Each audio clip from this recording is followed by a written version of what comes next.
no económicos ni nada de eso. Bueno, y ahora vamos a pasar a otro video de Nicolás Márquez donde habla de la importancia de los cristianos junto con Gabriel Ballerini. Che, hay un problema acá. ¿Estamos en vivo? ¿Estamos en vivo? El Ahora sí. contador, pero bueno, es lo de menos. Es la introducción. Bueno, yo soy Nicolás Márquez. ¿Cómo les va? Y bueno, el otro día estaba viendo que mi gran amigo, teólogo, licenciado en ética biomédica, docente, y un hombre muy politizado, un gran amigo personal, con quien hace pocos días estuvimos en la Derecha Fest compartiendo el escenario, me lo veo con el sinvergüenza de Miklos Lukács haciendo un vivo y digo, ¿y por qué no viene a mi canal? Así que es ahí donde se me ocurrió, hacía mucho que no hacíamos nada digitalmente, así que, Gabriel, primero, buenas tardes a todos, compartan, pongan likes, a todos los que le quieran preguntar cosas a Gabriel, a través del Super Chat va a ser leído al aire, y va a ser muy enriquecedor escucharlo a Gabriel, y aparte tengo ganas de hacer algo muy humano, no tan académico, aunque obviamente eso va a estar presente, sobre todo por la formación humanística que tiene Gabriel. Gabriel, buenas tardes, bienvenido y gracias por tu tiempo, hermano. Hola Nico, gracias por la invitación a tu canal. Charlamos mucho entre semana, pero no así en charlas públicas, es cierto. Así que para mí es un gusto enorme, un privilegio poder hacer alguna de estas charlas públicas, de muchas de las ideas que charlamos siempre en privado, y una charla como esta que amerita también un vivo, así que un gusto grande, Nico, gracias. No, por favor, gracias a vos. Vos sabés que, bueno, vamos a hablar de religión, vamos a hablar de política, de cosas espirituales también, pero, a ver, me parece que lo hemos hablado por privado, porque hablamos mucho de política por privado, me parece imposible no preguntarte cuál es tu reflexión respecto, antes de arrancar de lleno al tema que nos convoca, que es el rol de los cristianos en la batalla cultural o la importancia de los cristianos en la política y en la batalla cultural. No puedo no preguntarte qué opinás de lo que manifestó ayer el presidente Milei respecto a Villarroel. Me gustaría tu reflexión, porque está todo el país hablando de eso, y la verdad que no preguntártelo me parece una omisión, sobre todo cuando vamos a hablar un poco de política, creo que es una opinión obligada, una pregunta obligada. Sí, ayer fue todo un revuelo, digamos, un impacto en redes. ¿Cómo? Sí, hoy siguió, es quizás entre ayer y hoy el tema de la Argentina, un tema en el que estamos acostumbrados, un tema en el que por la historia argentina y las últimas presidencias, tarde o temprano se vivieron, por así decirlo, perdón la figura, pero cabe, divorcios entre el presidente y la presidencia y la vicepresidencia. Venimos acostumbrados de historias como estas. No hace falta mirar para atrás para darse cuenta que en algún momento hay un cortocircuito, y era impensado en un primer momento, porque la verdad una dupla que se dio desde el comienzo era una dupla que por lo menos lo que uno veía por redes, era una dupla que animaba el voto, era una dupla complementaria, uno la podría llegar a ver como una dupla complementaria. La verdad, mi reflexión, Nico, y que tiene que ver con el tema de hoy, es que en política hay intereses. En política hay intereses. Y la verdad es que cuando los intereses son contrapuestos, eso detona el objetivo propio de la política. Es decir, hay una virtud que en el escenario político creo que está por encima de todo, y es la lealtad. La figura de un vicepresidente debe ser concordante y en su misión absoluta, puede tener obviamente, y de hecho tienen pensamiento propio. Esto están haciendo referencia a la pelea o al quiebre, la fractura de Victoria Villarroel con Javier Milei, que bueno, ya se venía rumoreando hace unas semanas y fue casi que confirmado, poco más que confirmado por Javier Milei en una entrevista que hizo con el pelado Trebuch hace una semana, el domingo pasado. Puede haber diferencias de matices, pero conforman un gobierno. Y si dentro de la misma estructura de gobierno va a haber detonaciones internas con un divorcio ideológico, con un divorcio de acciones que hacen que el rumbo del gobierno conduzca para otro lado, bueno, es lamentable, pero bueno, ayer el presidente con mucho tino y muy medido, acostumbrado a expresar con mucho tino, dice, no es parte de las decisiones, no dijo no es parte del gobierno, pero digamos, hay una presencia institucional, pero como que está afuera de cualquier tipo de agenda, ¿no?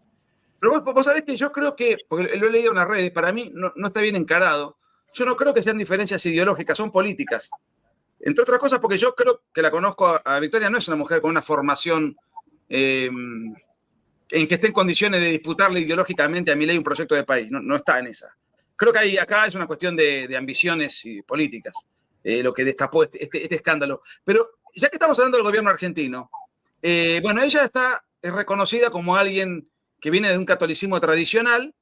Milei formalmente es católico, pero muy cercano, por lo menos a título individual, al judaísmo. Pero más allá de eso, es un gobierno que tiene una fuerte connotación religiosa si lo comparamos con los gobiernos anteriores. Incluso Javier habitualmente es recurrente en sus discursos que cite pasajes bíblicos, invoque pasajes bíblicos, cierra sus discursos con la famosa axioma de Macabeos. ¿Y cómo te parece? Porque hay gente que dice, no hay que mezclar la religión con la política. Esto es opinable. Y en todo caso, si existe alguna suerte de mezcla, ¿cuál es el límite de esa mezcla? Porque tampoco podemos forzar un Estado en el cual obligar a toda una multitud a adherir a una religión que mucha gente puede no sentirse identificada o puede simplemente no creer en Dios también. No, abriste ahí un montón de temas. Son muchos temas que están vinculados, me parece, en mi análisis. Pero como sé que tenés labia y sabés manejarlo, playate tranquilo. Hay muchísimos temas que están vinculados. Por un lado, la presencia del discurso religioso en lo político me parece absolutamente válido. Esta estrategia del laicismo que hemos vivido en forma progresiva, no solo en Argentina, sino en el resto del continente, una sociedad que se reconoce cada vez más plural, más diversa, impulsó a un Estado que se asume como laico. Y si hablamos de un Estado laico en términos de un Estado no religioso, cabe, digamos, la reflexión, es decir, desde la individualidad, cada político, cada dirigente puede tener su fe, puede tener su religión, puede adherir a un sistema religioso, sea cual fuere, pero hay una conformación de Estado laico. Ahora, la progresía a la que nos enfrentamos desde los distintos gobiernos han trabajado para sacar a Dios del discurso político, han apelado a una fuerte artillería estigmatizante, han querido sacar a Dios de la educación, han querido sacar a Dios de la escuela, trabajan incluso ahora para sacar a Dios de la Constitución, de los actos públicos, pero por otro lado, desde el Estado y sobre todo en los últimos gobiernos de corte progresista, adversos al cristianismo, adversos a la tradición judeo-cristiana, han sacado a Dios, al Dios del cristianismo, al Dios del judaísmo, que es el mismo Dios. Han dicho que la religión no tiene nada que ver con el Estado, que eso pertenece al ámbito privado, pero desde el Estado han querido introducir nuevos cultos, nuevas creencias, nuevas ideologías religiosas. Digamos, interpreto lo siguiente. No se trata de un opinable o respetable paradigma de decir saquemos todo aspecto religioso y que el Estado no adoctrine, de una posición. Yo creo que tiene que estar presente el cristianismo en el Estado, pero eso entiendo también que es opinable. Ahora, no es genuino ni honesto. Esta prédica no ha sido genuina ni honesta, porque no se trató de desideologizar el Estado, sino de reemplazar la impronta cristiana por otra ideología. Exactamente, a eso apunto. Joder con estas cuestiones, porque estás poniendo otra cosa en suplemento. Exactamente, y a eso apunto. En la ciudad de Buenos Aires hemos tenido un jefe de gobierno que ha traído a Rabí Yanjar por una buena suma de dinero a dar cursos de respiración, de meditación en las escuelas del gobierno de la ciudad de Buenos Aires. Exacto. Es decir, hemos tenido cursos de hinduismo y de budismo en las escuelas. Ahora, este Estado laico que se arroga, digamos, este laicismo, no es un laicismo. Hay una cristofobia, es un anticristianismo. Es una cultura anticristiana, porque ya, digamos, saquémonos las caretas. Entonces, no quieren a Dios, pero te lo reemplazan. Acá el anterior gobierno nos ha impuesto un culto a la Pachamama, ha enarbolado los pueblos aborígenes. En México acaba de asumir la primer magistratura en medio de un culto pagano. Entonces, digamos, por un lado se quiere sacar a Dios, pero por otro lado se lo reemplaza por otra religión. Y no hablemos de la religión de género. Y cuando yo hablo de género, no hablo de una ideología de género. Miren, Ravi Shankar con Maduro, Ravi Shankar con Macri. ¿Coincidencias? Fíjense quiénes son los presidentes que decían ser de derecha, pero aparecían después en fotos similares con Maduro. Bueno, claramente, como decía Nicolás en el video que vimos recién, más que centro derecha, centrismo y centro izquierda, Macri. Hablo de una religión porque la verdad hay que tener mucha fe, muchísima fe, para creer que un señor con 2 testículos es una mujer. Entonces, eso es una cuestión de fe, no es una cuestión ni siquiera ideológica, es una religión de fe. La reta.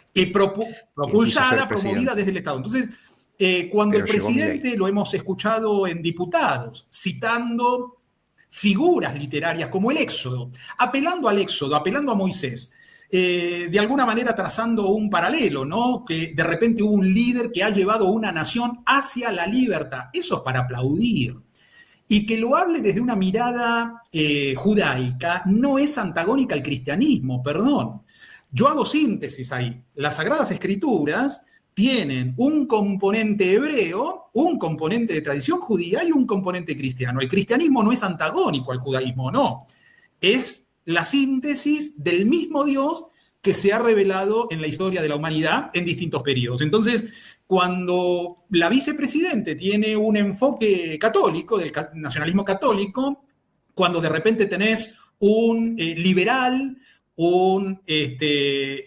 liberal pero que entiende la batalla cultural, ¿no? Un libertario que no ignora la batalla cultural, un libertario que se dice creyente, un libertario que es respetuoso de Dios y de la tradición judío-cristiana. Bueno, digamos, hay una complementariedad de miradas que creo que le hace mucho bien a la nación.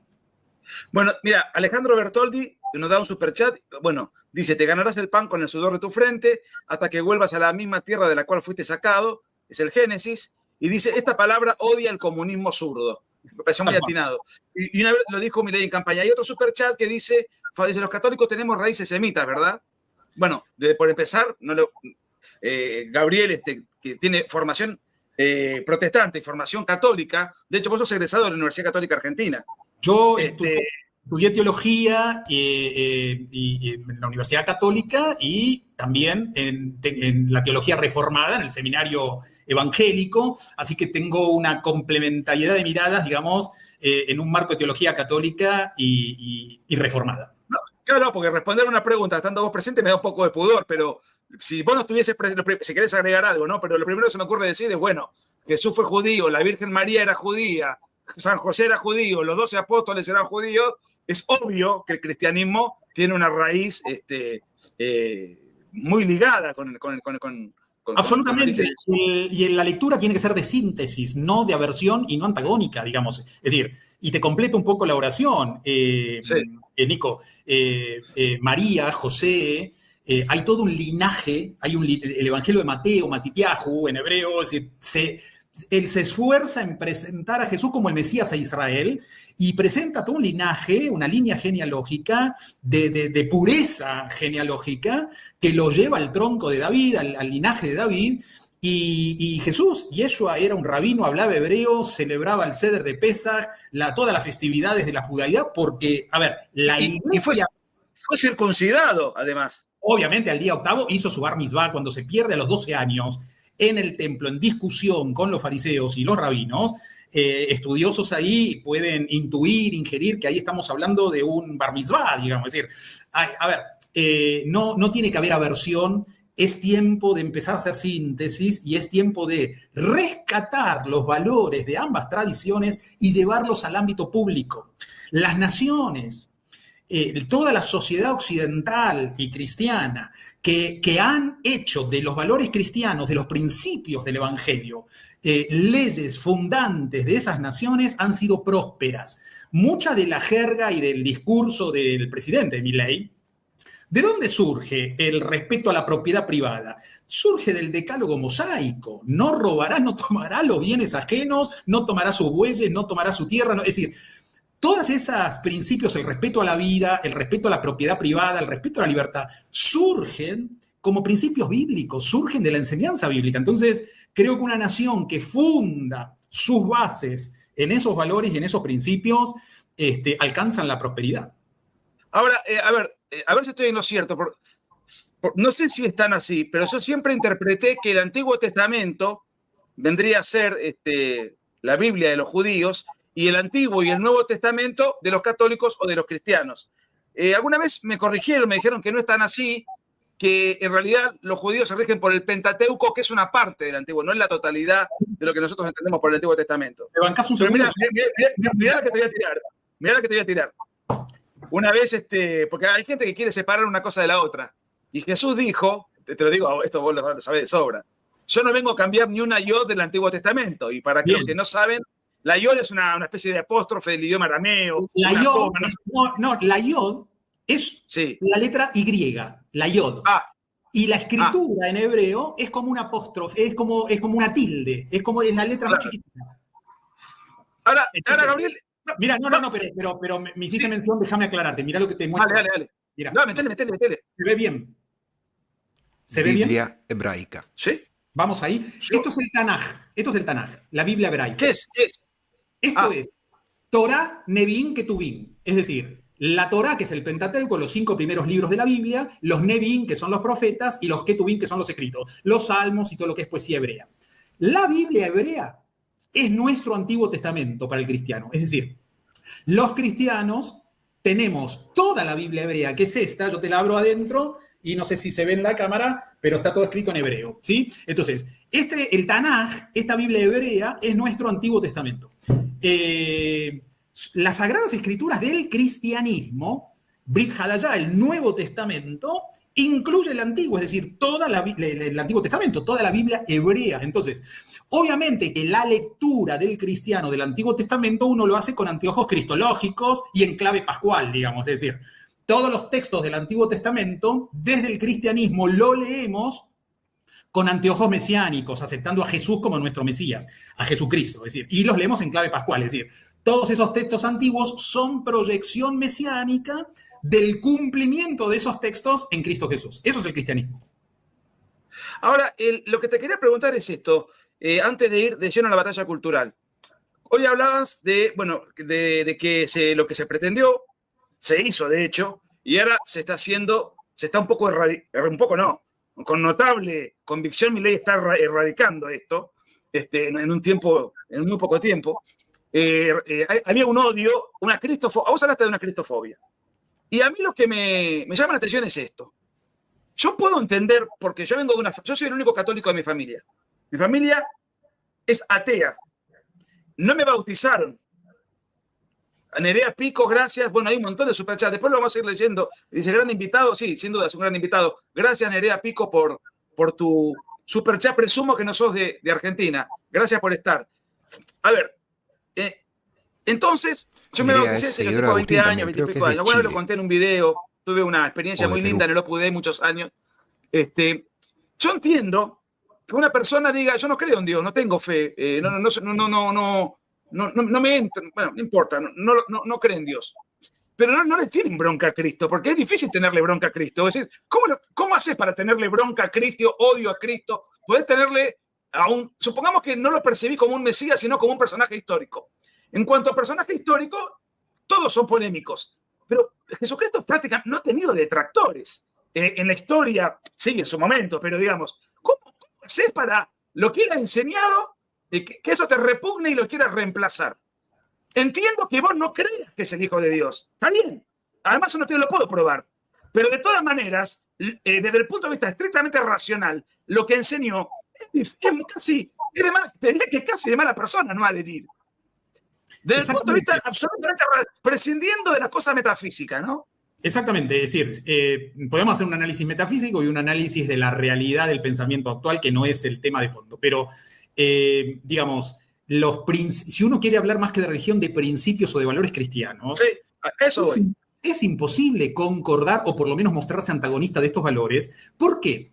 Porque aún desde el punto de vista axiológico responden al bien común, buscan el bien común, buscan la paz, buscan la libertad, buscan el bienestar de todos. No hay nada más inclusivo que el Evangelio, buscando la paz y el bien de todos. Ahora, el problema es cuando la lectura se hace desde un punto de vista ideológico, desde un punto de vista político y sobre todo de estas socialdemocracias que tienen una inspiración, obviamente, marxistas, donde lo religioso, donde Dios ya se ve como el opio de los pueblos, la opresión. Entonces, hay una mirada sesgada, porque si uno entiende lo religioso en el escenario público como la defensa de valores, valores universales, valores y principios que hacen al bien común, me atrevo a decir, es de mala persona mostrarse antagónico a estos valores.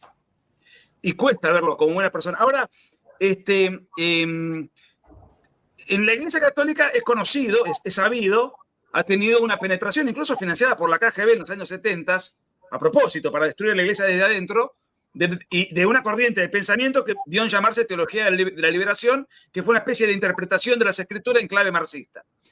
Eso causó un daño tremendo porque a pesar de la caída del muro de Berlín y a pesar de un montón de cosas, esto derivó en algo que no es lo mismo, que se llama teología del pueblo y que llevó a un sujeto realmente penoso, a mi juicio, lamentable, como el Papa Francisco. En el ámbito evangélico protestante, ¿también sufrieron una penetración izquierdizante para tratar de desvirtuar los principios tradicionales de la religión que vos abrazás? Esa guerra interna, ¿también la tuvieron o la tienen?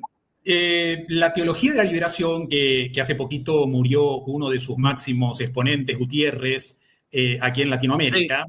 Vos mencionaste, bueno, en la década del 70 era el clima de época. La década del 70 estuvo, sobre todo acá en Hispanoamérica, estuvo atravesado por ese marco ideológico. Se dieron las grandes revoluciones armadas.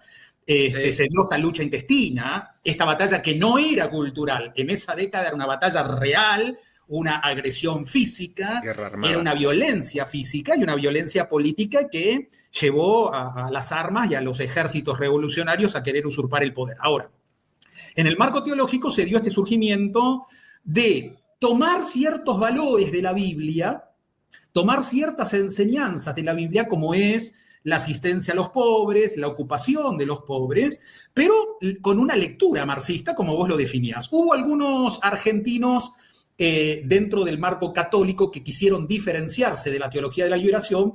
Te hablo del padre Gera, Lucio Gera, que era italiano, pero que nació acá en Argentina, de Gerardo Ferrari y tantos otros, que conformaron lo que es la teología del pueblo, ¿sí? Que era el núcleo que nucleó a curas villeros, digamos, hoy llamado la opción por los pobres, pero que de alguna manera tenían un apostolado sobre los pobres, pero sin lugar a dudas hay un emparentamiento con una lectura marxista de los textos de las Escrituras.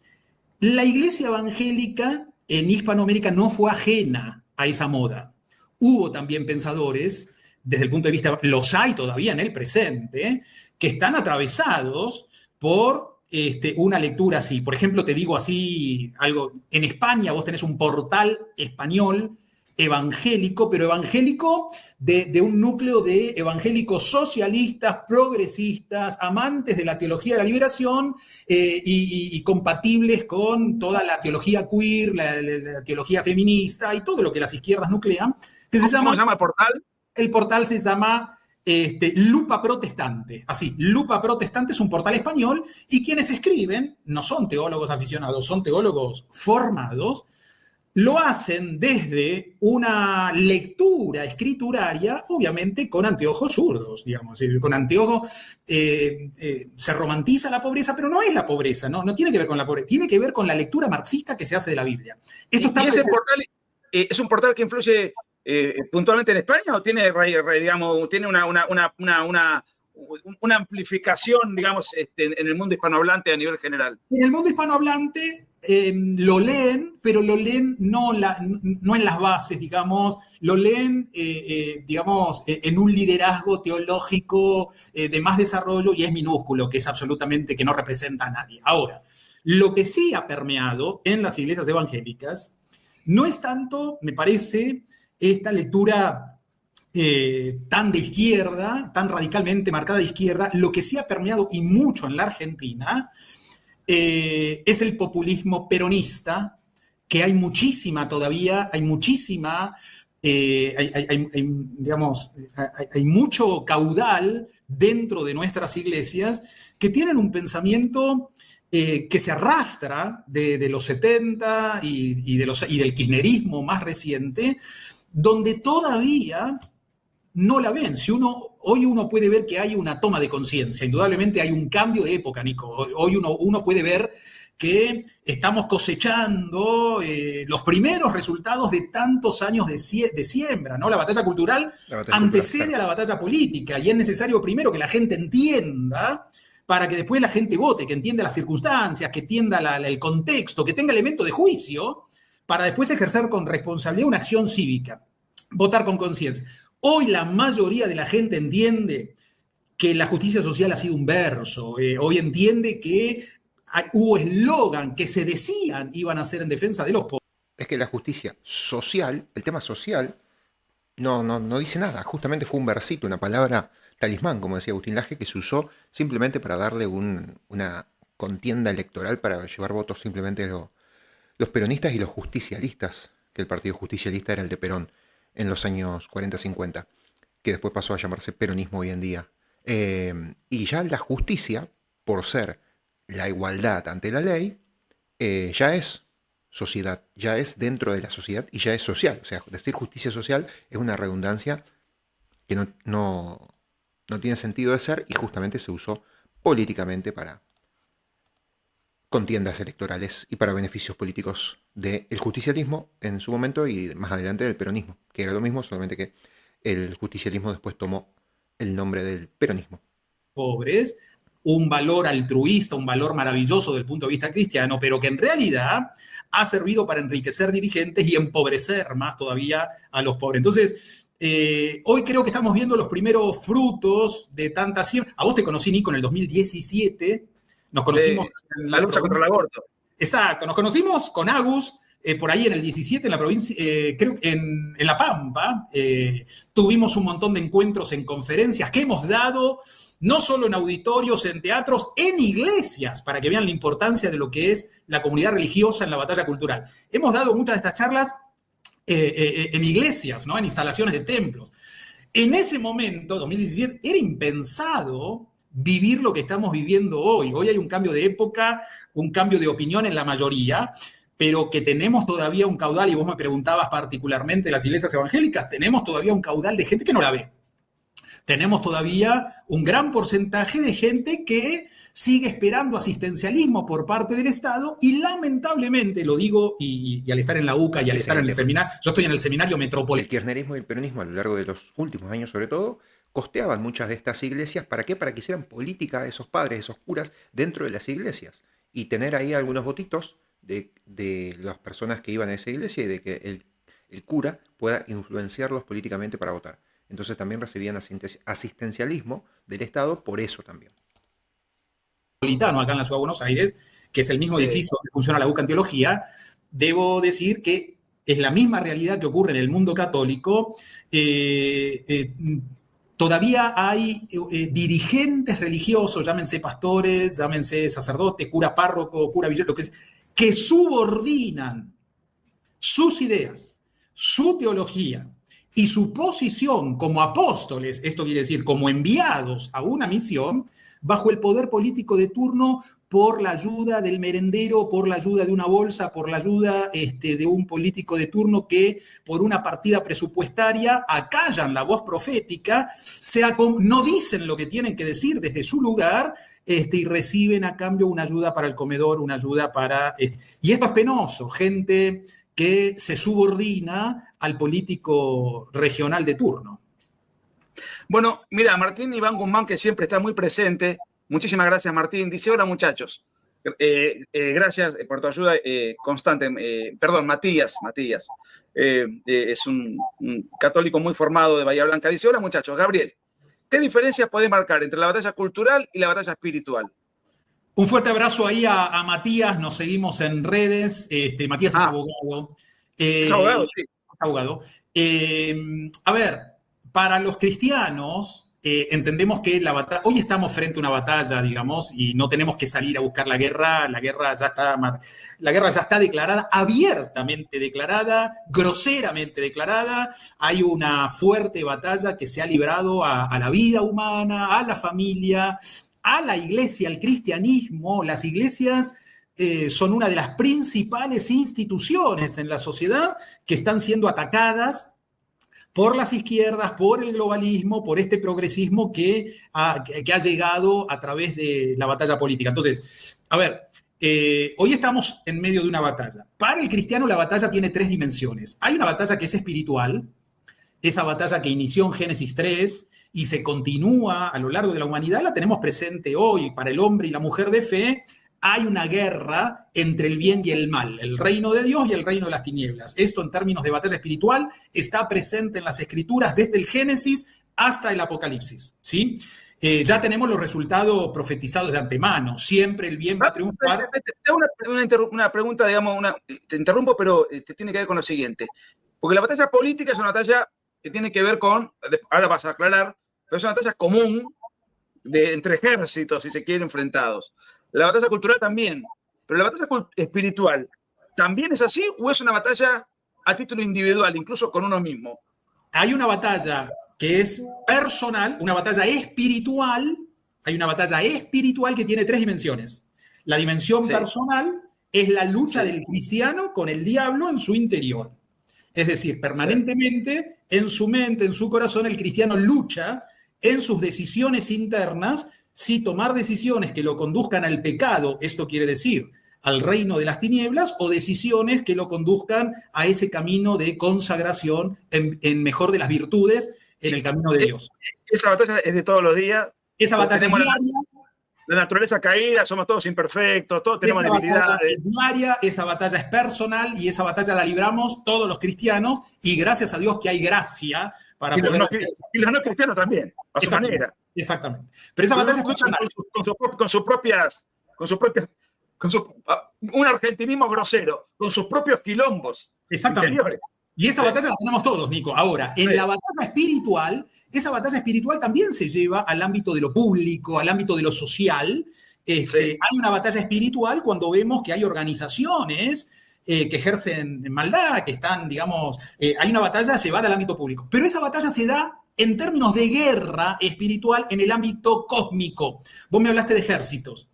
Vos sabés que en la Biblia, Dios, en hebreo, hay una de las palabras, hay uno de los nombres de Dios en el Antiguo Testamento, que es Hashem Sebaot, es el Dios de los ejércitos. Es decir, Dios en el Antiguo Testamento está revestido en su trono por cuando uno estudia angeología, hay una clasificación de ángeles que tienen distintas funciones, querubines, serafines, y que son parte de esta guerra espiritual. Y por otro lado, obviamente, está, llamarlo como quieras, Satanás, Belcebú, el diablo, con todo un ejército de demonios. Es decir, ¿qué estoy diciendo? Hay ejércitos. ¿Qué estoy diciendo? Hay confrontación. ¿Qué estoy diciendo? Hay guerra. Y esa guerra es sistémica. Entonces, cuando uno habla de batalla espiritual, por un lado, la tenemos que trazar en términos personales. Cuando uno se enfrenta con una persona, está haciendo guerra espiritual, si uno quiere presentarle el evangelio, si uno quiere encaminar a esa persona en el camino de Dios, en el camino cristiano, y el abordaje es pastoral. En el 1 a 1 el abordaje es pastoral. Ahora, pero el cristiano tiene que saber que cuando uno enfrenta al mal en términos sistémicos... Bajámelo a tierra. Sí. Cuando hablas del abordaje, ¿a qué te estás refiriendo? Mirá, cuando yo hablo, por ejemplo, con una persona que está contaminada con una ideología degenerada, como puede ser todo el lobby LGTB, como puede ser la homosexualización temprana, como puede ser una feminista abortista, si yo interactúo en forma personal con un corazón pastoral, estoy haciendo guerra espiritual, pero el abordaje es pastoral. Yo quiero que esa persona se arrepienta, quiero que esa persona conozca a Dios y que esa persona cambie su abortismo por la defensa de la vida. El abordaje, ahora, cuando yo como cristiano hago guerra espiritual y me enfrento en la batalla cultural a un sistema, ahí no puedo hacer un abordaje pastoral. Ahí tengo que sacar la melena del león. Mirá, hay 2 figuras en la Biblia para hablar de Jesús, que son 2 animalitos. Jesús es el Cordero de Dios que quita el pecado del mundo. Jesús es el Cordero de Dios. A ver, la Biblia está llena de metáforas y de hipérboles. ¿Qué Exacto. sería el Cordero de Dios? Bueno, esa figura pascual, que ese Cordero... Son preguntas un poco obvias, pero me interesa que todo el mundo pueda empaparse de palabras que por ahí son muy habitualmente escuchadas, pero desmenuzadas. Bien. ¿Cómo lo tomamos eso? La máxima fiesta en el judaísmo es la Pascua, ¿sí? Los pecados, el mal del pueblo en forma colectiva eran perdonados al matar un cordero, ofrecérselo a Dios como un sacrificio, un holocausto, y los pecados, digamos, del pueblo eran traspasados a ese cordero expiatorio, y por ese sacrificio los pecados del pueblo eran perdonados. Esta figura es traspasada en términos mesiánicos a Jesús, por eso Jesús representa al Cordero de Dios que va a quitar los pecados del mundo. Entonces, Jesús como Cordero, que la gente esperaba un Mesías político, pero no vino como Mesías político, vino como un Mesías de otro reino, ¿sí? Entonces, lejos de entrar a Jerusalén en caballo como conquistador, entró en una mula, en un burro, como un siervo sufriente. Se dejó apresar, nadie mató a Jesús, él fue voluntariamente a la cruz, digamos, es decir, él asumió su muerte en forma voluntaria, se dejó apresar, se dejó agarrar y muere en la cruz en forma voluntaria para perdón de pecados. Esa figura es la figura del Cordero. Pero la Biblia dice en Apocalipsis, y esto los cristianos creemos en la parusía, que Jesús va a venir por segunda vez. Pero esta segunda venida de Jesús no va a ser como la primera, que nació en un pesebre humilde y que vino como cordero. La figura que muestra la segunda venida dice que Jesús es el león de la tribu de Judá, que va a venir a reinar y a juzgar a los vivos y a los muertos. El cristianismo tuvo siempre una dimensión bastante ovina en estos años, una dimensión muy de cordero, una dimensión muy de poner la otra mejilla. Y no digo que esto no sea una virtud, pero frente a una guerra creo que debe haber otra actitud que también está en la Biblia, y una actitud beligerante, una actitud que defiende los valores, una actitud que hace guerra, una actitud que no se queda callada, una actitud que va al frente de batalla, y que cuando uno está en la dimensión personal, interactuando con uno, hay un abordaje pastoral, pero que cuando uno está en una dimensión sistémica con la cultura, luchando contra la cultura, en una batalla cultural, y ni te digo de una batalla política, uno no puede ir con una actitud ovina, uno ahí tiene que sacar al león de adentro, es decir, la actitud es de alguien que va al frente defendiendo una causa. Y yo creo que tenemos elementos escriturarios para estar proponiendo una militancia cristiana. Hoy estamos frente a una batalla que es aguerrida. Cuando hablamos de soldado, cuando hablamos de batalla, y esto hay que aclararlo, Nico, a raíz de los acontecimientos que tuvimos esta semana, estamos hablando, cuando hablamos de no hablamos de una confrontación armada, no hablamos de violencia, estamos hablando de batalla cultural, y cabe la aclaración, porque hay gente que no entiende el lenguaje figurado, gente que no entiende lo que es una hipérbole, lo que es una comparación, no entiende lo que es el lenguaje analógico. Es una forma narrativa exagerada de contar cosas. Exactamente. Esta semana escuchamos el brazo armado y se escandalizaban, se rasgaban las vestiduras algunos, diciendo, en alusión al Gordo Dan, ¿no? Están recreando los 70, están otra vez la lucha armada. No, pará. El celular estaba hablando de un lenguaje analógico, un lenguaje figurado. Pero, digo, en esta batalla cultural no hay tiros, no hay balas, hay ideas. Pero los mismos que acusaban Recibo de lo que decía el Gordo Dan son los mismos que avalaban y de alguna manera bancaban el terrorismo de los 70, ¿no? Es la misma génesis. Ahora, una vez un sacerdote me decía que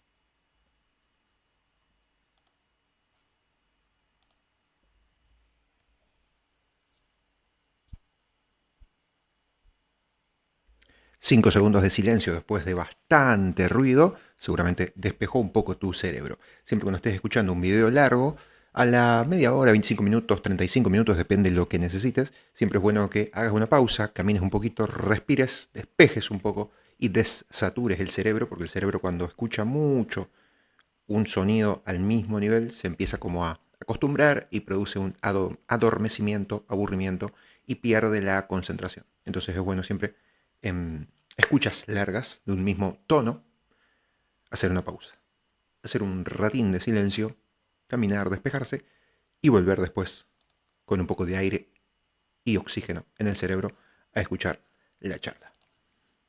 La misma génesis. Ahora, una vez un sacerdote me decía que pensar es un acto espiritual, ¿no? Cuando hablamos de lo cultural abarca un montón de cosas, el habla, la música, el arte, el arte en su diferente manifestación, el arte auditivo, el arte visual, qué sé yo,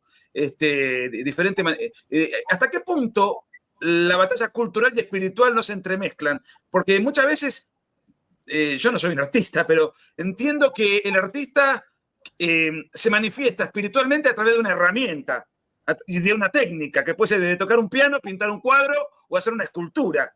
Eso también es parte de la batalla, me parece a mí. Absolutamente. Pero hay como una especie de simbiosis entre lo que es la batalla cultural y la batalla espiritual, ¿no? Y te diría política, porque muchas veces ese mismo arte tiene una connotación para movilizar políticamente o para persuadir políticamente. Es como que a veces no son compartimientos estancos. No, obviamente que no. La batalla cultural, con buen discernimiento, hay que entenderla, que termina siendo siempre política, porque es la política la que va a afectar la cultura, y es la política la que va a afectar a la familia, es la política la que va a afectar las condiciones de vida de los ciudadanos en una nación, también. Es decir, su vida espiritual, su vida familiar, su condición de vida plena. Entonces, cuando hablamos de que esta batalla cultural espiritual afecta todas las áreas del ser, estamos hablando acá de los trascendentales, ¿no? En términos, los trascendentales, que tiene que ver con la belleza, que tiene que ver con el bien, lo bueno, lo bello, lo verídico, es decir, todos los que son los trascendentales del ente, del ser, están afectados en esta batalla. Entonces, obviamente que va a ser una batalla que va a tener una dimensión muy amplia y que está absolutamente emparentada en lo cultural con lo espiritual y con lo político. Rubén, que nos da una mano, muchas gracias, dice: Jesús, el Cordero de Dios, es el sacrificio vivo para la remisión de pecado de una vez y para siempre. Muchas gracias, Rubén. Muchísimas gracias. Te quiero hacer una pregunta, Gabriel, que es la siguiente. Décadas atrás, y no hace tanto tiempo en la historia, católicos y protestantes o evangélicos, los evangélicos son protestantes técnicamente, ¿verdad? La palabra protestante a mí particularmente no me gusta, creo que es peyorativa, se lo llama de esa manera. Quien llama protestante son los católicos. Yo prefiero... No, pero yo no tenía la menor intención de hacerlo peyorativo. No. En Europa se reconoce como protestantismo al calvinismo y al luteranismo, pero no de una manera insultante. No, hasta donde yo lo en América entiendo Latina así. Se conoce más como evangélico. Lo entiendo así. No, en realidad... a mí me gusta hablar más de iglesia reformada, más que iglesia protestante, porque si vamos a la historia, Lutero no quiso protestar, digamos, no protestó. Lutero lo que quiso fue reformar su propia iglesia, y por una cuestión política precisamente no pudo hacerlo. La disputa no era tanto teológica como política, era un desafío a la autoridad, ¿no? Pero digamos... Claro, no.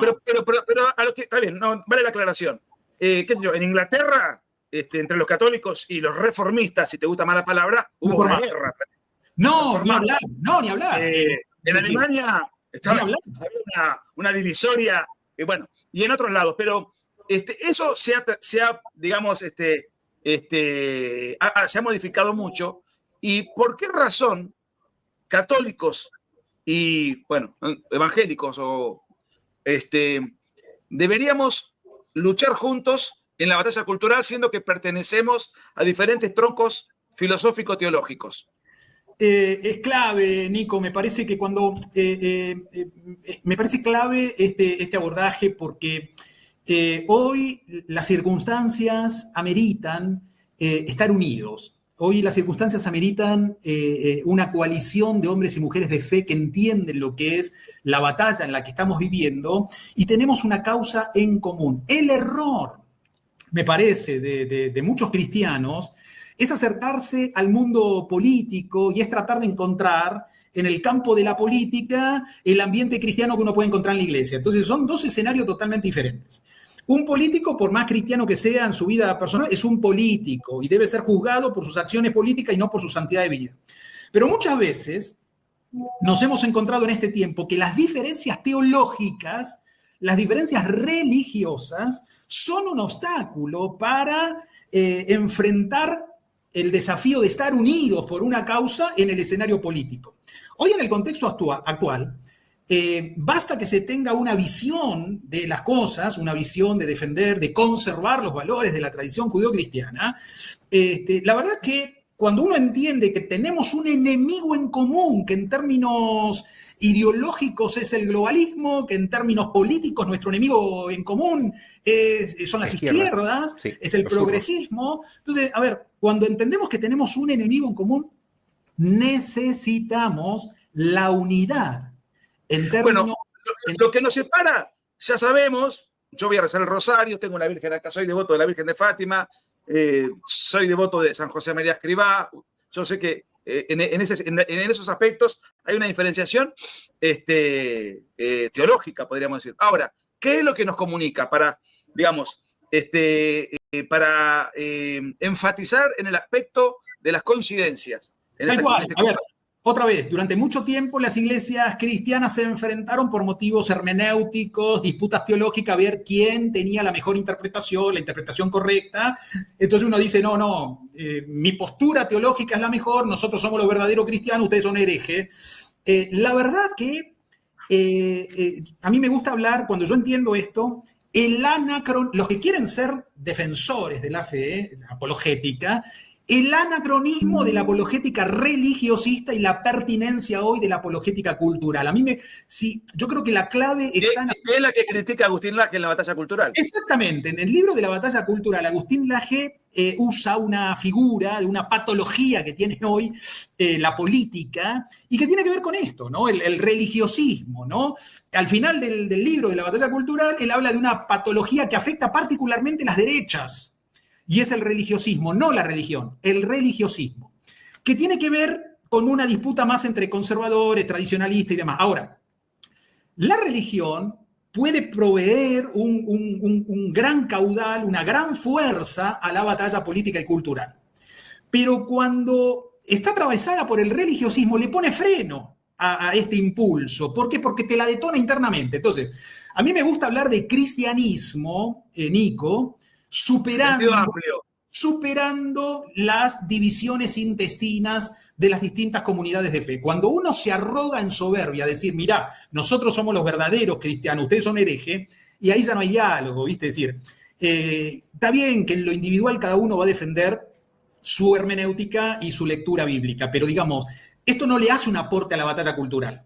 La apologética historicista divide a la batalla cultural, divide la unión que se pueda dar de los cristianos y judíos y toda persona de fe.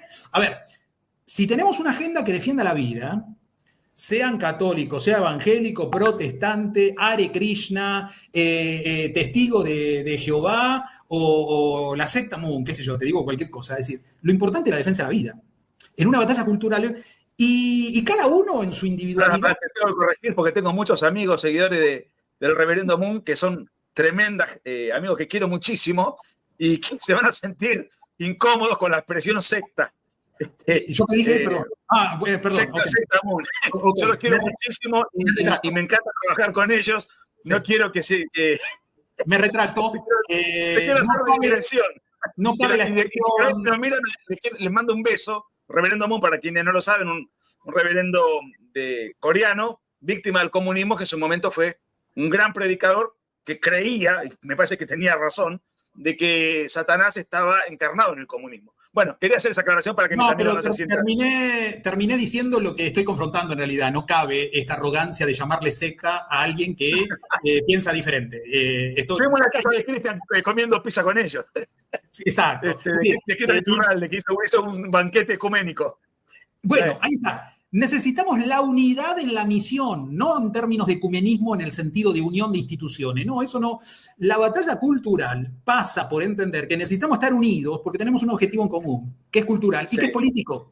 Y así como por un lado necesitamos, por ejemplo, que en la nueva derecha, libertinos, libertarios, liberales clásicos, tradicionalistas, soberanistas, patriotas, estén unidos en un paraguas que se llama la nueva derecha, necesitamos entender que en términos de fe, hombres y mujeres de fe que defendemos los mismos principios, necesitamos estar unidos porque tenemos un adversario en común, el globalismo, el progresismo, esta ideología anticristiana que afecta tanto la teología católica como la teología reformada, es un adversario en común. Entonces, el gran desafío que tenemos ahí, me parece, es tener presente ante quién, tenemos que hacer un buen diagnóstico, ante quién nos estamos enfrentando. Entonces, Agustín, en términos políticos, él hablaba de esta patología que te divide por adentro, ¿no?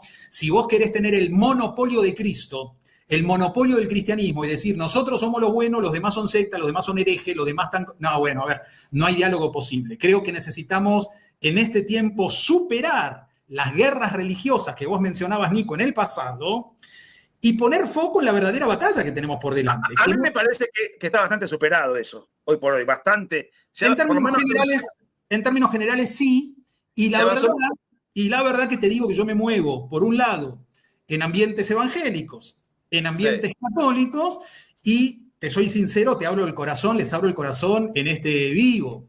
En ambientes católicos de digamos, de cierta tendencia más tradicionalista, soy un hereje condenado. Y en ambientes evangélicos de cierta tendencia, digamos, más carismática, soy un pastor muy amigo de los católicos. Entonces, ni de un lado ni del otro, a veces, yo me siento... O sea, no te quieren ni allá ni acá, loco. Me autopercibo no binario.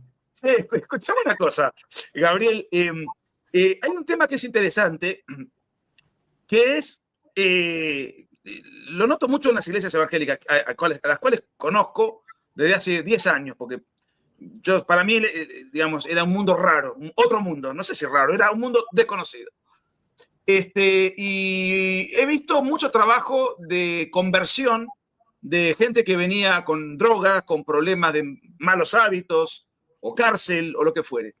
Y después esos se regeneraron y hoy son tipos reinsertados, hombres de provecho, etc.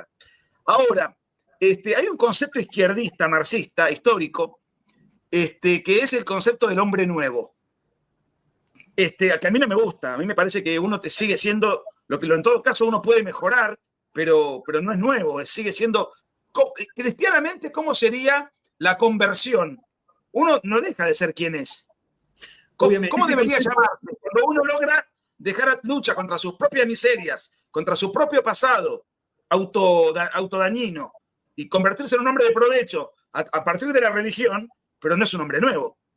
Sí, permitime corregirte un poquito, Nico. La expresión original es absolutamente bíblica y evangélica. Es decir, el apóstol Pablo, en el libro de Efesios, en la carta a los Efesios, capítulos 5, 4 y 5, habla del hombre nuevo y del hombre viejo, y Colosenses, la carta a los Colosenses, habla también con la misma figura de hombre nuevo.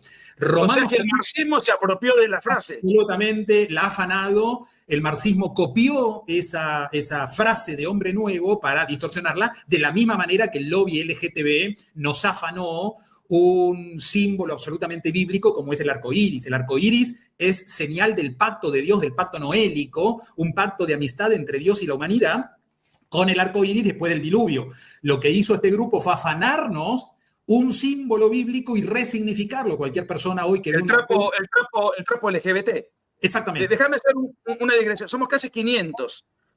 Hola, Nico y Gaby. Muy bueno el video. Soy Gaby Barbuto. Tengo tu libro, Gaby. Ya lo voy a leer. Estoy trabajando que me interesa mucho. Y si mi canal fue cerrado por hablar sobre lo que pongo en mi último libro, y nos pide que deja su dirección para seguirlo por Instagram. @Barbuto Gabriel. Un libro que él escribió contra la Agenda 2030 y nos deja un superchat. Disculpa que te interrumpa, Gabriel. Pero ¿en qué medida? A ver, yo me acuerdo cuando yo era ateo, después pasé a ser agnóstico, después tomé la decisión de bautizarme, etcétera, etcétera, etcétera. He cambiado, pero he cambiado parcialmente. No, muchas cosas las conservo y son inmutables. Y ahí, Nico, esto es el centro de la vida cristiana. Hay un momento donde el hombre tiene un encuentro con Dios. Y ese encuentro es transformador. El encuentro con el Dios Trino, a través de la obra del Espíritu Santo, permite que esa imagen y semejanza de Dios presente en el hombre, pero afectada por el pecado, afectada por su concupiscencia, afectada por su naturaleza caída, desvirtuada, empiece a restaurarse, empiece a sanarse, ¿no? Entonces, cuando el hombre se encuentra con Dios y tiene un encuentro personal, las áreas de su vida. Vos hablabas del trabajo de drogadependientes que en un momento empezaron a ser restaurados, alcohólicos, personas con un pasado. Hay un trabajo... Mira, te digo más. Yo me encontré con este mundo, tengo que ser sincero. Yo iba al Opus Dei, así, ahí conozco bien la Iglesia Católica, que es un mundo muy agradable, muy intelectual, muy refinado, muy elegante. Bueno, y ahí fui creciendo y formándome durante 10 años. Un día, un colega tuyo, Márquez de apellido, pero no es pariente mío, le mando un cariño a Nadia Márquez, que es su sobrina, gran diputada de Milei, gran diputada por Neuquén, y una familia maravillosa. Me invita a mí y a Agustín, o mejor dicho, a Agustín y a mí, a dar unas charlas en Montevideo en su iglesia evangélica. En Uruguay. Fue nuestra primera experiencia. Y ahí me encuentro con un mundo totalmente desconocido, historias de vida terribles, que en el Opus Dei no las encontraba, de ninguna manera. Y eso es Dios, Dios, eso no es religión, eso es un encuentro personal con Dios, que es transformador. Cuando uno se encuentra con el Creador en una experiencia personal, es transformadora, y a eso Pablo le llama hombre nuevo. A eso le llama, ese estadio le llama. Y el bautismo, Nico, que vos me decías que te bautizaste de grande, sí. El bautismo, en Romanos capítulo 6, el apóstol Pablo habla de bautismo en estos términos. Mira, para hablarte de hombre nuevo. El bautismo en la Biblia es por inmersión, ¿viste? Las iglesias evangélicas lo hacemos por inmersión. Es decir, hay una inmersión en el agua y eso simboliza la muerte a una vieja vida. Y hay cuando el hombre sale del agua, es bautizado, hay una resurrección a una vida nueva. Es decir, el bautismo es símbolo de la muerte, sepultura y resurrección de Cristo. El pasado de ese hombre quedó atrás. Dios es un Dios de una nueva oportunidad. Dios nos da una nueva oportunidad para vivir una nueva vida en Él. Y eso es el mensaje cristiano, eso es el mensaje de Dios, es el mensaje evangélico. El concepto del hombre nuevo también tiene un rasgo de hipérbole. Absolutamente, absolutamente. Bien. Que se objetiviza en el testimonio de hombres y mujeres que vos escuchaste en Uruguay, recién estabas contando. Es decir, me acuerdo, mira, te lo digo, un caso que yo no lo podía creer. Había una chica, jovencita, que vuelvo varios años después, me vuelven a invitar, se estaba por casar, habían pasado unos años, y la vuelvo la saludé con mucho cariño porque me quedó grabado. Era cocainómana, su padre era cocainómano, y su padre le daba cocaína a su hija a cambio de que la hija se acueste con él. A la mierda. Bueno, yo Tremendo. no podía creer. Yo me encontré con un mundo que para mí, o sea, fue un impacto. Digo, donde yo me formé, esto era impensable. Pero, o sea, y después, bueno, vas conociendo otras historias, pero vas perdiendo la capacidad de asombro. Pero cuando ella me cuenta y me lo ratifica el pastor, yo quedé, pero azorado. Pero mira, hay una cosa que te quiero preguntar, Gabriel, que me llama la atención y me inquieta. Los evangélicos tienen una propensión constante a leer la Biblia. Se nota, conocen la Biblia mucho mejor que los católicos, salvo grupos muy específicos de estudio. Estoy hablando en general. Tipo que va a una misa. Tiene un conocimiento bíblico muy inferior al que va a un encuentro en una iglesia evangélica. Muy inferior, ni punto de comparación. Yo he leído mucho libros religiosos de la Iglesia Católica, pero la Biblia no. Es más, mis directores espirituales o mis sacerdotes tampoco me decían, lee la Biblia. Toma, este libro te va a servir para tal cuestión que vos estás planteando, de espiritualidad, de lo que fuese. Entonces yo noto que en el catolicismo hay una tendencia a leer cosas colaterales, de doctrina colateral, y en todo caso es el sacerdote que sabe mucho, ha estudiado latín, hebreo, arameo, sabe de la Biblia, y es el que te baja a tierra el concepto bíblico. El protestante es como, no sé si la expresión es correcta, es como autodidacta, en gran medida.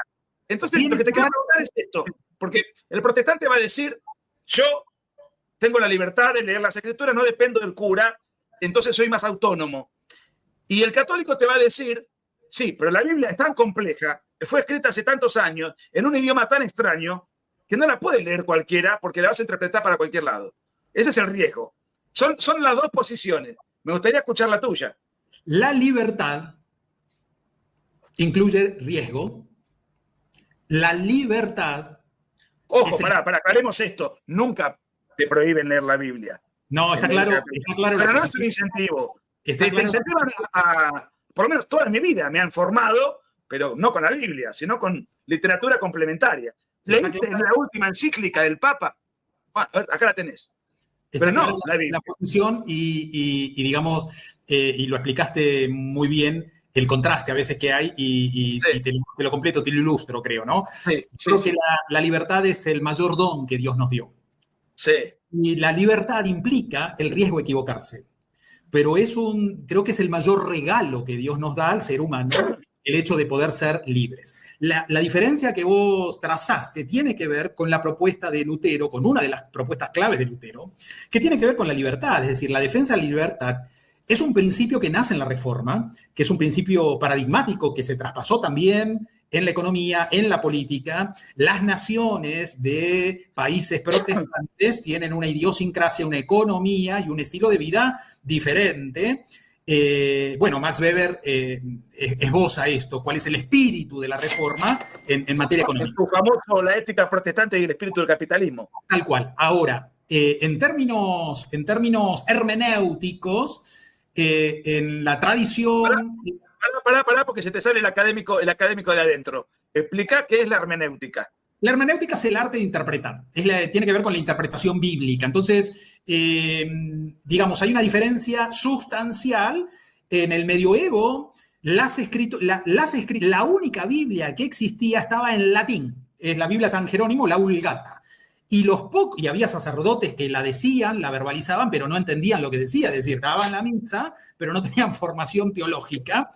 Y mucho menos el pueblo, es decir, que la gente iba a la misa, repetía frases y la gran mayoría de ellos sin saber qué es lo que estaban diciendo, qué es lo que estaban verbalizando. En un momento Lutero dice, a ver, vamos a traducir las escrituras a un lenguaje vernáculo, como fuera alemán, usó el invento de Gutenberg de la imprenta y tradujo la Biblia al alemán. Bueno, esto le costó la cabeza, persecución y demás, era impensado. Y por otro lado dice, a ver, por un lado el monopolio de la interpretación.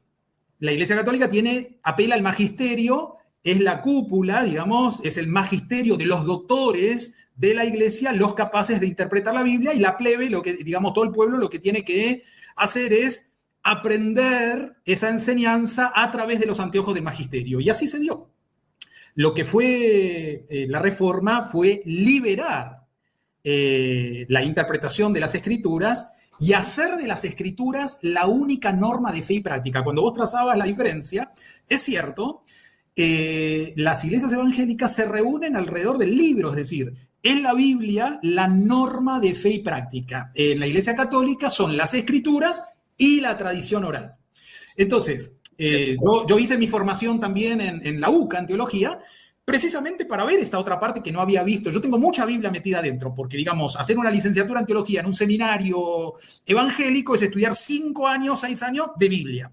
Y hacer un seminario, hacer una licenciatura en teología en el mundo católico, tenés filosofía, tenés toda la tradición, tenés encíclicas. Bueno, pero tuviste la misma experiencia. Cuando estudiaste en un seminario católico, no tenías la Biblia como de una manera tan omnipresente, sino que tenías una multiplicidad de bibliografía complementaria. Mis compañeros en la UCA y profesores en la UCA se asombran de la Biblia que respiro, que tengo adentro, porque, digamos, yo te cito un versículo bíblico de memoria, Romanos 6 capítulos, y se te quedan mirando porque tema que sale en clase.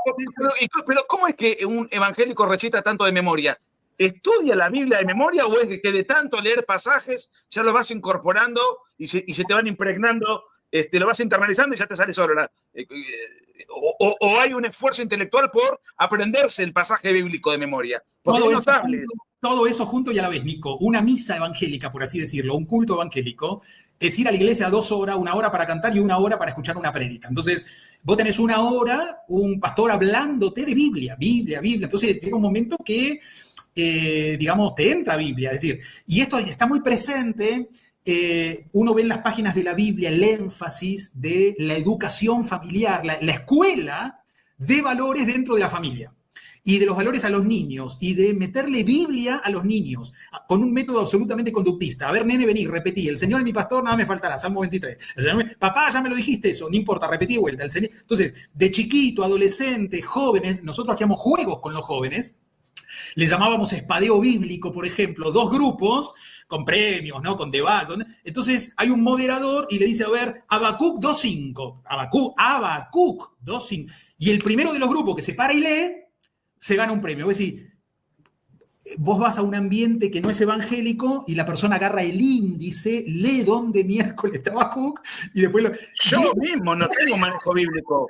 Bueno, considero tener una formación católica superior al promedio porque lo pude y te forma muy bien, pero no una formación bíblica. Y vos agarras a cualquier evangélico y te salta dónde está Oseas, Abdías, Habacuc. No, por eso. Yo no puedo discutir con un evangélico sobre asuntos bíblicos. Necesito que un sacerdote me defienda, porque sé que me va a defender bien porque sabe, pero yo no estoy a la altura.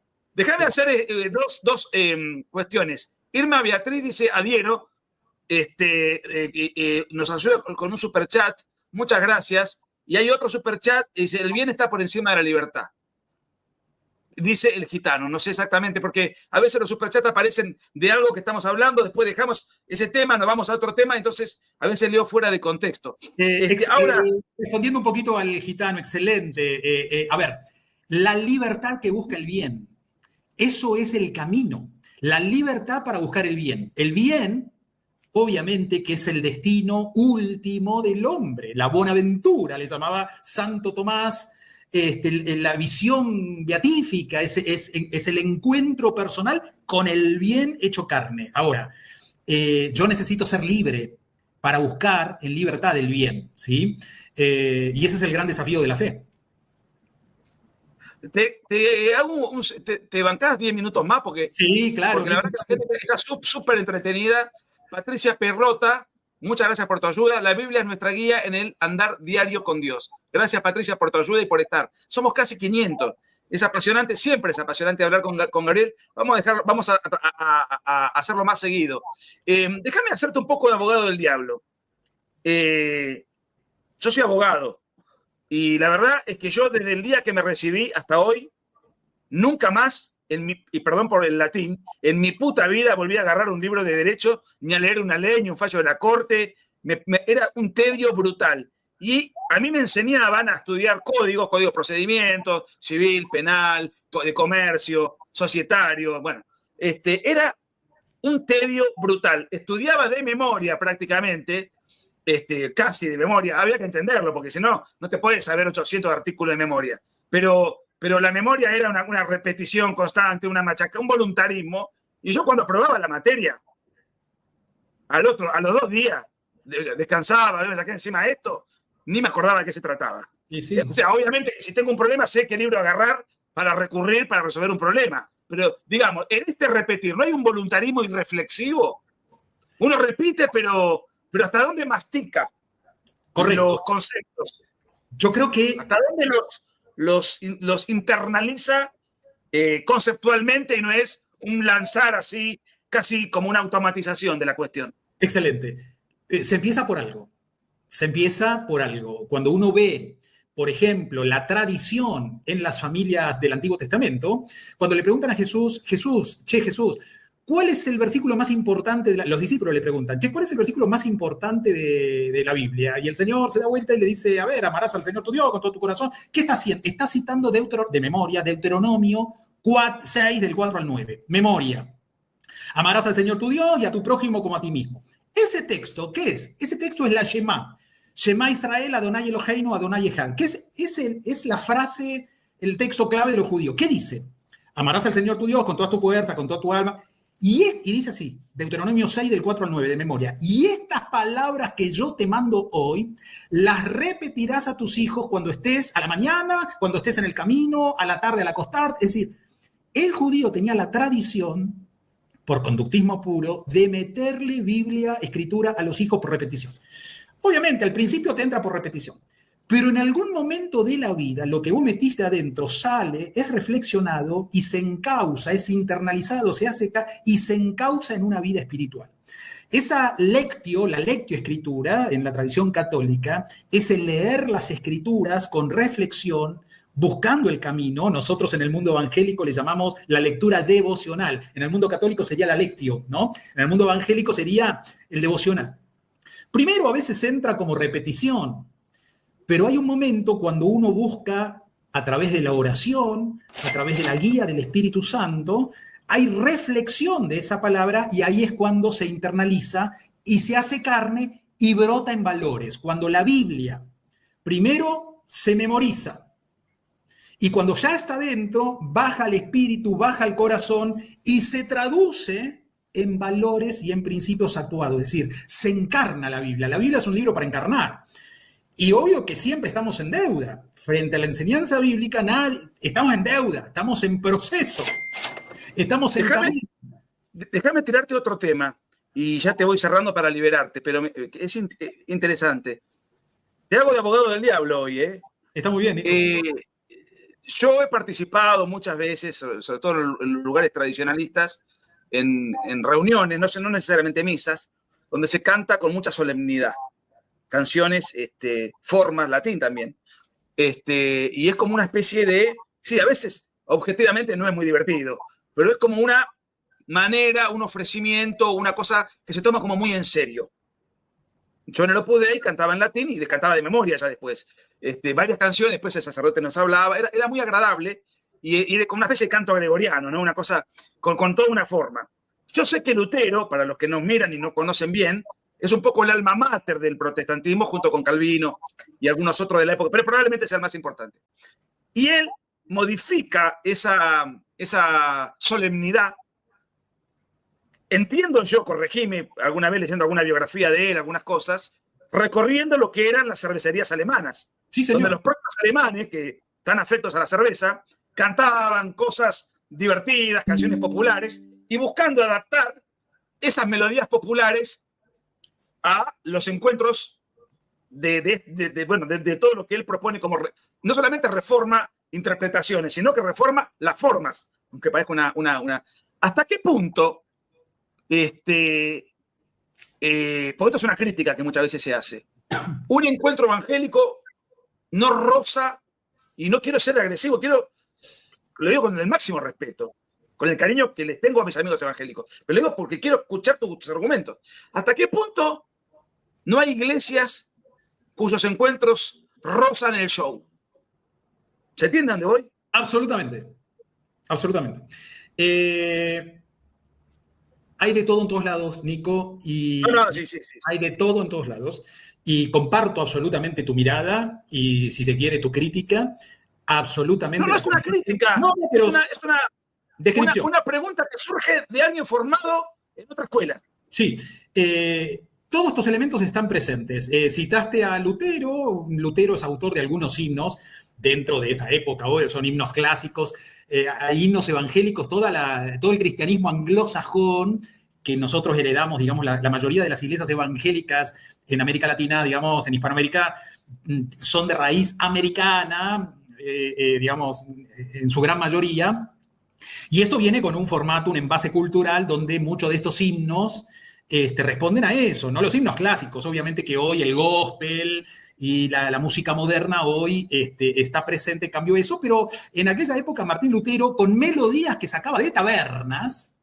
De tabernas, de cerveza. De tabernas de la época. Exactamente. ¿En qué época, a ver, para situar a la gente, en qué época se movía Lutero? Y de Lutero ¿De qué año estamos hablando? Por ejemplo, un himno clásico, a ver, Castillo Fuerte es nuestro Dios, es de 1529, 1530, estamos hablando de decir. O sea que una cosa, no hay nada más repugnante que la cerveza caliente. Sí. Bueno, no había freezer, no habría forma de egresar, era al natural eso. Castillo Fuerte nuestro Dios, que es un himno de Lutero que se canta en las iglesias. La melodía era digamos, la música era música popular que se tocaba claro, en ambientes seculares, no sacrosantos, digamos, que la resignifica y que le pone una letra muy propia, como es ese himno hermoso que compuso Lutero. Es decir, toma una melodía secular, pero la resignifica con una letra llena de sentido de adoración. ¿Me explico? Sí. Cuando vos entras en una reunión evangélica, te vas a encontrar con una banda, con una batería, con un bajo, con guitarras eléctricas, con vientos, claro, con bronces, con teclado, con piano, con lo que sea, y en alguna de ellas con un coro gospel y con un clima festivo. El reino de Dios es una fiesta. Entonces, hay un clima absolutamente atractivo que, por un lado, digo dos cosas. Eso no hace que, en algunos casos, eso no le quita el fin de esa música es la adoración, es decir, todo eso está montado como un marco de adoración en algún momento festivo, en un momento muy festivo, muy expresivo, usando la teología del cuerpo, es decir, usando el cuerpo, templo del Espíritu Santo, para adorar al Creador. ¿Qué significa usar el cuerpo? Exacto. En un rito. Usar el cuerpo, danza en el espíritu, zapateo, movida. Acompañar la música con el cuerpo. Acompañar la adoración con el cuerpo, adorar con el cuerpo. Bueno, pero hay música que estimula. Absolutamente, arrocada, si querés. Obviamente que en las iglesias católicas también, ¿no? Entonces, algunos formatos son formatos más formales, donde no le dan lugar a la expresión del cuerpo. Hay una adoración que es más intelectual, una adoración que es más íntima, pero esa adoración no se expresa con expresiones corporales, valga la redundancia, es decir, no se usa el cuerpo en la adoración. Y hay congregaciones más carismáticas, más sueltas de cuerpo, donde esa adoración... En la iglesia también, los carismáticos tienen similitudes con los evangélicos. Obviamente. Ahora, ¿No se pierde profundidad en la enseñanza cuando se genera toda una festividad? Sí y no. Es decir, hay ambientes donde son climas muy festivos, se mantiene el foco de la adoración, al único que se quiere exaltar y adorar es a Dios, y no se pierde el fin de esa reunión, que es la adoración a Dios y la enseñanza y la predicación de la palabra.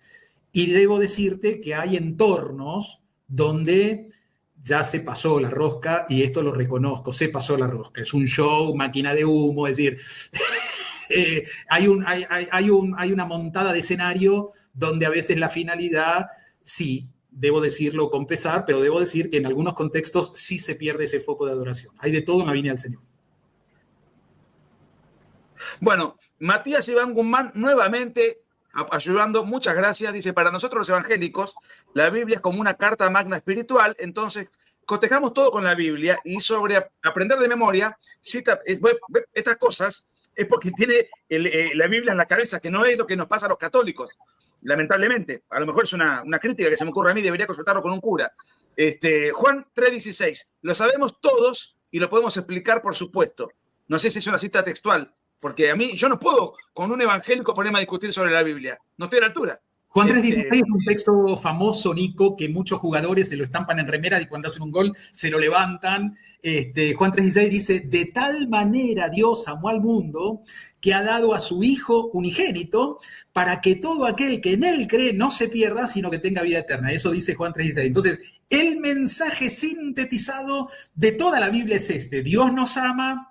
Dios envió a su único Hijo, el Padre, fíjate el Dios trino, ¿no? El Padre envió a su Hijo único al mundo, este es Jesucristo, Dios encarnado, Dios hecho, ¿para qué?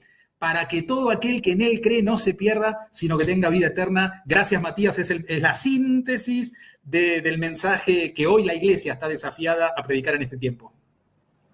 El gitano nuevamente repregunta, gracias gitano por estar, sobre el león y el áspid pisarás. Hollarás al cachorro del león y al dragón. Dice, estoy confundida. ¿Ahora mi ley es bueno o es malo? No. A ver, salvemos las distancias. Mi ley no es una figura bíblica. Por más cariño, aprecio o aversión que uno le pueda tener, León como símbolo de liderazgo en términos políticos, usó esa figura acá en campaña, y hablar de León en términos de política. Cuando yo hablo de león y cité al león de la tribu de Judá, el león de la tribu de Judá, el león de la Biblia, es Jesucristo, ¿no? Entonces salvemos las distancias. Pero además yo interpreto a el león, que es el apodo que tiene Milei, está mucho más relacionado con su cabellera, con su estética, que con cualquier connotación bíblica. Claro, es un apodo.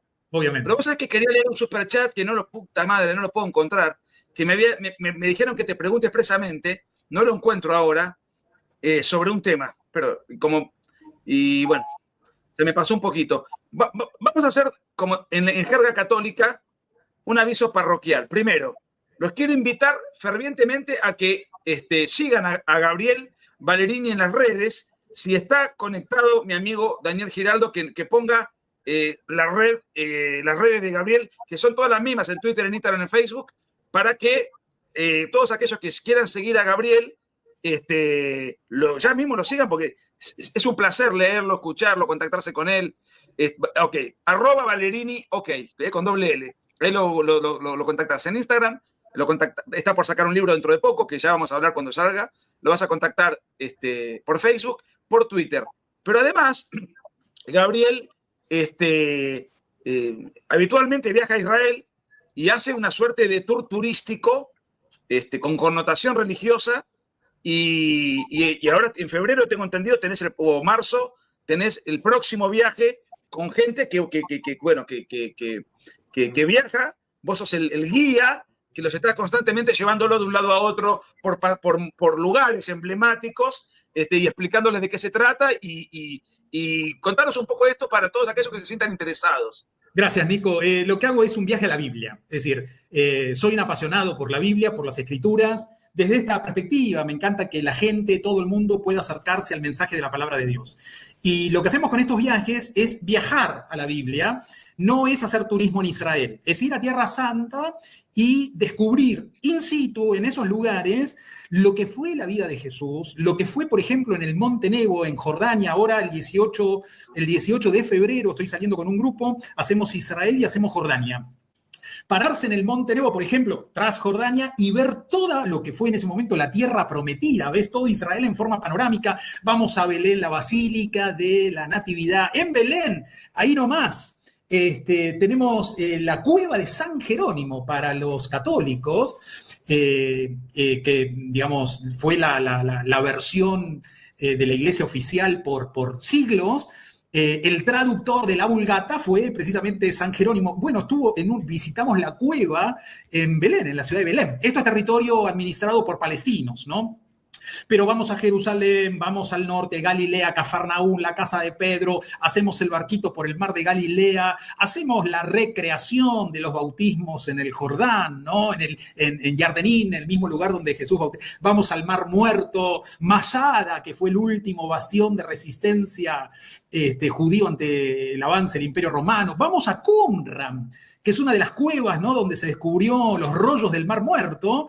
Son los manuscritos más antiguos que tenemos del Antiguo Testamento, el libro del rollo de Isaías. ¿Cuántos días dura todo este viaje? Ese viaje que hacemos ahora lo hacemos en 15 días. Estamos 10 días en Israel y 5 en Jordania. A veces combinamos...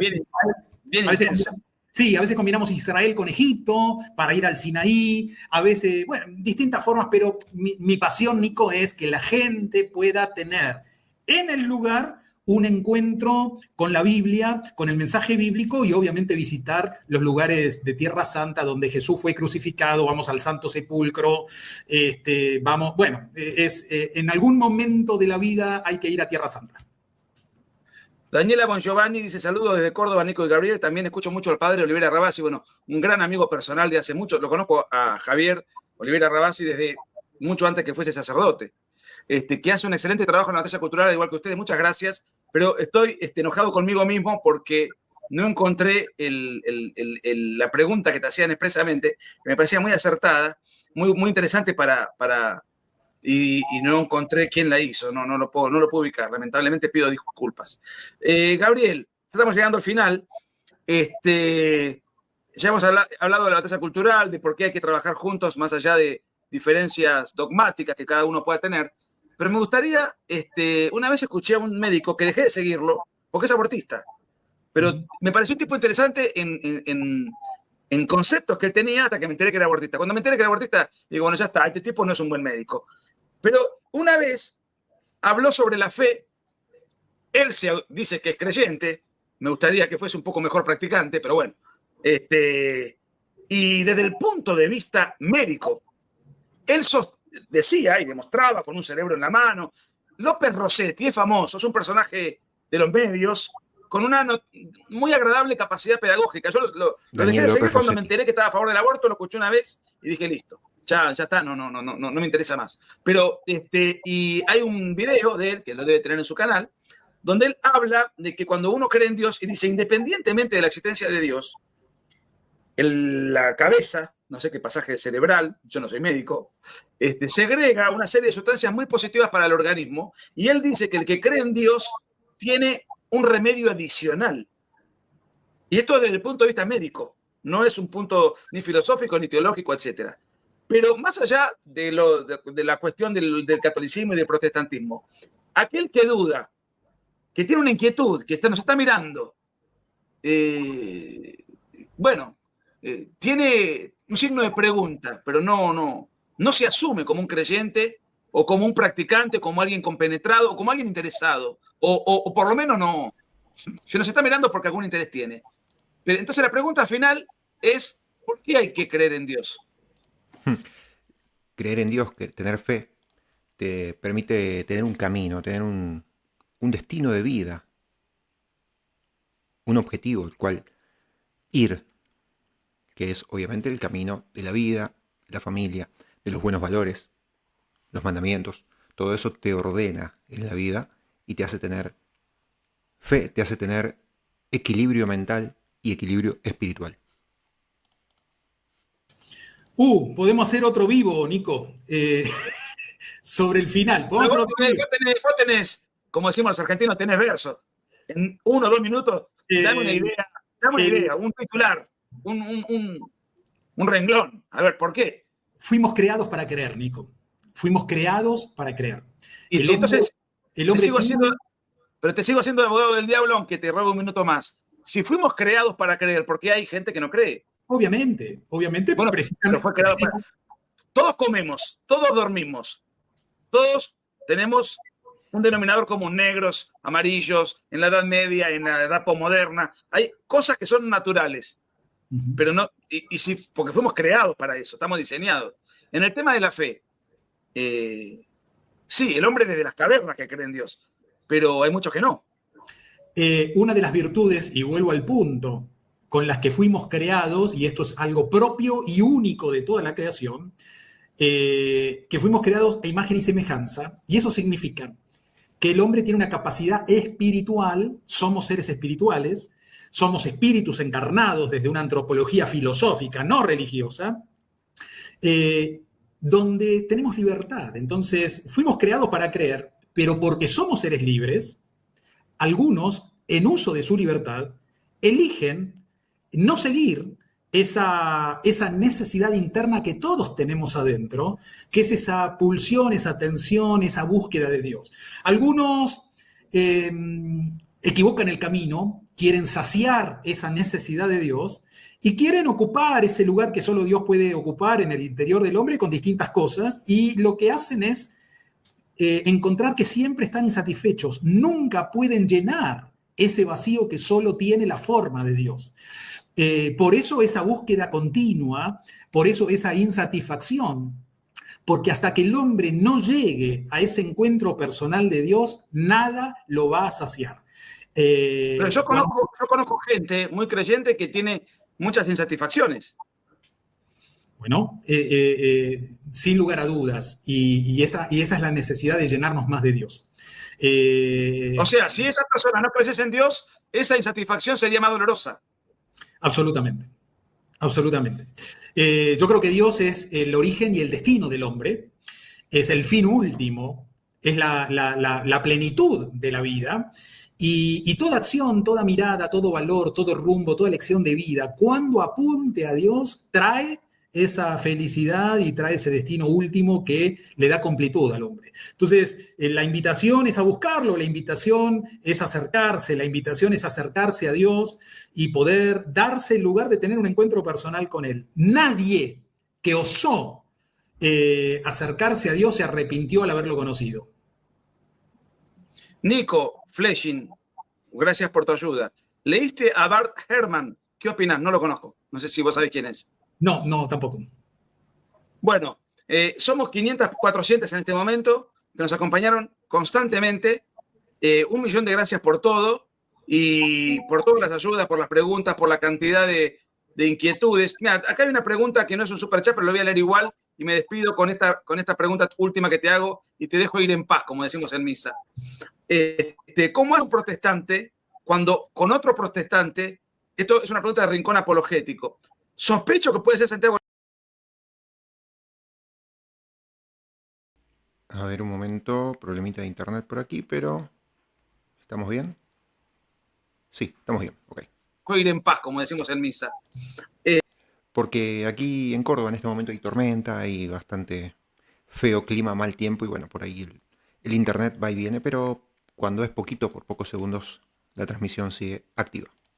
De cómo es un protestante cuando con otro protestante, esto es una pregunta de rincón apologético, sospecho que puede ser Santiago Alarcón, que lo conozco, no lo conozco en persona, pero por supuesto sé quién es, que hace un trabajo muy activo en las redes sociales. ¿Cómo hace un protestante cuando con otro protestante interpretan la Biblia de forma distinta? ¿Cómo conozco cuál es la verdad? Hay normas de interpretación bíblica. Uno de los grandes recursos que aporta la reforma es la libertad. No hay un monopolio escritural, no hay un monopolio hermenéutico, hay libertad. Y obviamente la libertad no puede, ¿cómo decir? La libertad no excluye al error. Precisamente el error surge de que tenemos posibilidad de equivocarnos, ¿sí? Obviamente, en toda la historia de la Iglesia, en las diferentes expresiones, hay aciertos y hay errores. Y hay estudios que nos llevan a la correcta interpretación, hay normas de interpretación. Entonces, cuando uno quiere hacer un abordaje al texto bíblico, tiene que hacerlo a través de todo un recorrido teológico. Hay auxiliares bíblicos, hay diccionarios teológicos, hay comentarios bíblicos, Entonces, cuando uno se acerca al estudio de la Biblia, no es cuestión de abrir la Biblia y decir lo que cada uno se le ocurre. Bueno, eso no es interpretar la Biblia. Hay un recorrido teológico y algunos lo hacen con responsabilidad, con estudio, con academia. Y quiero decirte a modo de cierre, en mi formación en la Universidad Católica, en teología, bueno, yo hago Biblia, digamos, es decir, a mí mi orientación es biblista. ¿Vos como profesor qué materias enseñás? En la UCA vos tenés una orientación que es teología moral, tenés una orientación que es dogmática, tenés una orientación que es histórica, tenés una orientación que es Biblia. Quería cerrarte con esto, Nico, es decir, los que hacemos Biblia, hay concordancia, salvo en temas dogmáticos que hacen a la Reforma. Obviamente, hay distintas miradas, pero a mí lo que me llamó la atención es que los biblistas, los que hacemos Biblia, hay un consenso en el estudio bíblico que es maravilloso. Yo descubrí en la UCA, por ejemplo, que los biblistas, el actual decano es biblista, da en las materias, en la bibliografía que da autores evangélicos, porque bueno, es decir, las iglesias evangélicas son pioneras, por ejemplo, en usar el método histórico crítico, en usar métodos que todavía la Iglesia Católica las usó mucho después, porque digamos, el estudio, el volver a las fuentes y el estudio bíblico vino mucho después en el desarrollo de la historia bíblica. Entonces, y nosotros en nuestro seminario usamos autores católicos también, que en Biblia hay concordancia, y vuelvo a decir, salvo en los temas de dogma, donde en la Iglesia Católica, además de la Biblia, mete tradición. Sí, está claro. Pero digamos, hay mucha concordancia. Entonces, en términos generales, y obviamente en las doctrinas fundamentales, y con esto cierro, me gusta hablar de un cristianismo que supera esta apologética divisionista, esta apologética que condena como hereje, digamos, al que piensa diferente simplemente por tener o arrogarse el monopolio hermenéutico. Hay mucha concordancia, es decir, si hablamos de cristianismo, hablamos de aceptar por lo menos los 6 primeros 7 concilios ecuménicos. Aceptar los 6 o 7 primeros concilios ecuménicos es aceptar la Trinidad, es aceptar Dios Padre, Dios Hijo, Dios Espíritu Santo, hasta, mirá lo que te digo, el Teotocos, como María, Madre de Dios. Eso hace a la cristiandad. Y creo que en este tiempo tenemos que alejarnos de recrear luchas religiosas entre católicos y evangélicos que no sirven absolutamente para nada más que para dividir. Hacer esto, no, digamos, creo que está harto superado en este tiempo. Hay que predicarle al que no conoce. Hay que ganar al que todavía no conoce a Dios. Y esto de generar rencillas, rencores, dividir con matices dogmáticos, creo que es el gran desafío a superar. En la batalla cultural y en la batalla política, bueno, este acercamiento...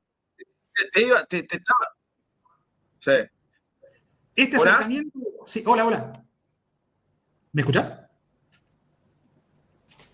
Sí. Es que tuve una mala suerte porque acababa de encontrar el super chat que quería leer y digo, con Dale. esto cerramos, ya que lo estuve buscando toda la tarde. Pero pasa que justo se me colgó la página y ahora vamos a ver si lo encontramos. Que no quería dejar en banda a nadie, puesto que los superchats son por regla leídos al aire. Y había una pregunta que hacía, bueno, se me fue el nombre del diablo. Se me cayó la conectividad del YouTube. Bueno, ¿te quedó algo por decir, Gabriel? Nada, Nico, creo que estamos para cerrar en un tiempo de grandes desafíos, en un tiempo donde tenemos que hacer un buen diagnóstico de quién es nuestro adversario, en un tiempo donde todo el cristianismo está siendo atacado, los lobbies ideológicos y esta fuerza espiritual y esta fuerza política no hace acepción de personas. Lo tenemos tanto presente en la Iglesia Católica, en las iglesias evangélicas. Hoy el cristianismo tiene un adversario en común. Y en la Argentina también, Nico. Por un lado están los que defendemos la vida, los que defendemos la libertad, los que defendemos la familia, los que defendemos las buenas costumbres, y por otro lado están el comunismo, el surdaje, la progresía, que son los que representan los valores anticristianos que venimos verbalizando. Entonces, en la batalla política esto tiene que ser claro y también tiene que ser claro en la batalla cultural. Necesitamos unirnos porque hay un adversario en común. A partir de un buen diagnóstico podemos después hablar de buenas estrategias para seguir concienciando, para poder seguir haciendo batalla cultural y para hacer que mucha más gente se sume a los buenos resultados que estamos teniendo en todo este tiempo. Bueno, le pido disculpas a la persona a la cual no le pude leer el superchat al aire, estoy en deuda, pero bueno, lo encontré y se me cayó el canal de YouTube, así que de ahí perdí el rastro. Muchas gracias infinitas a todos los que estuvieron, a la enorme cantidad de gente que ha colaborado con la difusión del video, con contribuciones para mantener el canal y por sobre todas las cosas a mi enorme amigo de batalla, de comilonas de asados en Buenos Aires, y de muchas batallas y de muchas picardías que seguiremos haciendo en el transcurso de esta hermandad. Vos sabés lo que yo te quiero, Gaby. Absolutamente. Lo que te cargo por internet para chumbarte, lo que nos reímos juntos. Te quiero mucho y te agradezco mucho todo lo que nos has ilustrado. Y si te hice alguna pregunta que te incomodó, te pido disculpas, pero me interesaba hacer algo más humano, ¿viste? Menos, incluso idiosincrático entre una religión y otra, de lo que yo veo. Que además son preguntas que a lo mejor se les hace mucha gente. Entonces, bueno. Estuvo espontáneo, estuvo fluido, estuvo ameno. En el marco de la amistad nos podemos dar el lujo de hablar cualquier tema y de poder incluso hasta disentir de matices. Y lo hacemos siempre en el marco. Vos sos un zurdito, ya sé que sos un zurdito manerado. Escuchame una cosa.